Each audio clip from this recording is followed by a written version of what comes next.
Hey everyone, welcome back to the channel. In today's video, I'm going to show you how to integrate Bluevine with e-commerce platforms like Shopify. If you run an online store, connecting Bluevine to platforms like Shopify helps you to streamline payments. Here's how to set it up. First step is to log into your Shopify admin dashboard, then go to Settings, and on the Settings, go to Payments. Now choose your preferred payment processor such as Shopify Payments, PayPal, or Stripe. When asked for a bank account, enter your Bluevine routing and account number, which you can find in your Bluevine dashboard under account information. Once that's done, save the details and then run a test transaction to confirm deposits flow into your Bluevine account. For payouts, Shopify will now send your earnings directly to Bluevine on the schedule you set. It could be daily, weekly, or monthly.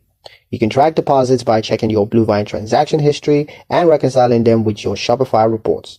This ensures smooth, automated transfers between your online store and Bluevine's business banking. That's pretty much it for the video, guys. Hope you liked it. Hope you found the information here useful enough. If you did, like, share, and subscribe for more helpful tutorials. Thank you guys for watching, and I'll see you in the next one.